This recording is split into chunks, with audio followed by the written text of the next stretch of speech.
Assalamualaikum warahmatullahi wabarakatuh. Saya mewakili kelompok 5 ingin mempresentasikan tentang model pembelajaran konstekstual. Perkenalkan, dengan saya sendiri bernama Sofiah Salsabila Siswanto, dan teman saya ada Wahyu Alifah Salsabila dan Rizal Mustafa. Di sini saya akan menjelaskan tentang konsep dasar pembelajaran konstekstual. Yang pertama yaitu pembelajaran konstekstual menekankan kepada proses keterlibatan siswa untuk menemukan materi. Seperti proses belajar ini diorientasikan kepada proses pengalaman secara langsung. Proses belajar tidak hanya mengharapkan siswa menerima pelajaran, tetapi juga proses mencari dan menemukan sendiri materi pelajaran. Yang kedua yaitu pembelajaran konstekstual mendorong siswa dapat menerapkan dalam kehidupan. Seperti siswa tidak hanya diharapkan dapat memahami materi yang dipelajarinya, akan tetapi bagaimana materi pelajaran itu dapat mewarnai perilakunya dalam kehidupan sehari-hari.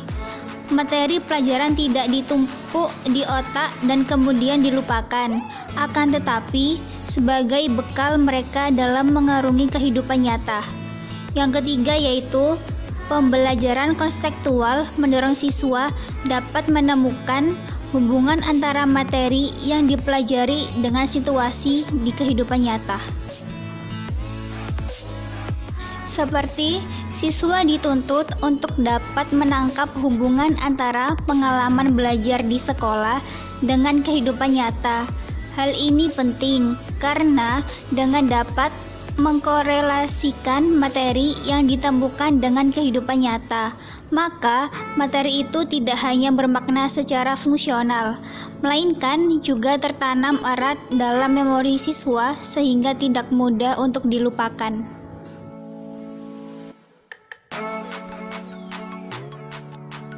Implementasi model pembelajaran konstekstual. Implementasi pembelajaran konstekstual di kelas selama ini menggunakan kultur pendidikan untuk mengukur pencapaian pendidikan, hanya saja bertolak dari kemampuan siswa dalam menghafal fakta-fakta. Namun walaupun banyak siswa mampu menyajikan tingkat hafalan yang baik terhadap materi yang diterimanya, akan tetapi pada kenyataannya mereka seringkali tidak memahami secara mendalam substansi materinya. Dampaknya, sebagian besar dari siswa tidak mampu menghubungkan antara apa yang mereka pelajari dengan bagaimana pengetahuan tersebut akan dimanfaatkan. Mereka sangat perlu untuk memahami konsep-konsep yang berhubungan dengan tempat tinggal dan masyarakat pada umumnya di mana mereka akan hidup.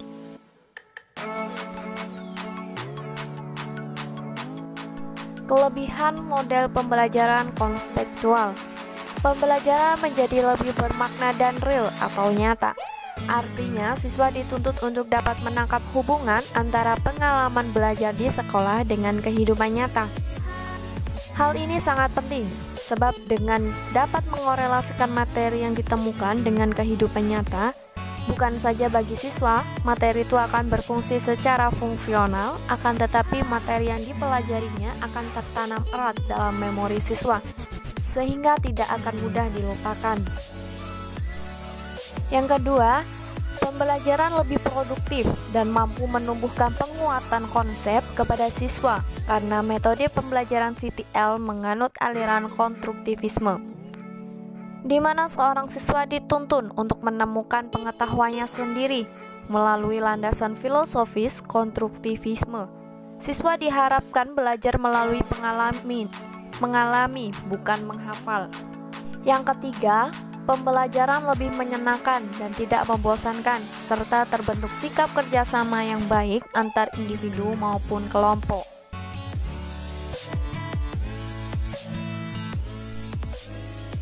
Selanjutnya, ada kekurangan model pembelajaran konstekstual. Yang pertama, guru lebih intensif dalam membimbing. karena dalam metode CTL, guru tidak lagi berperan sebagai pusat informasi. Tugas guru adalah mengelola kelas sebagai sebuah tim yang bekerja sama untuk menemukan pengetahuan dan keterampilan yang baru bagi siswa.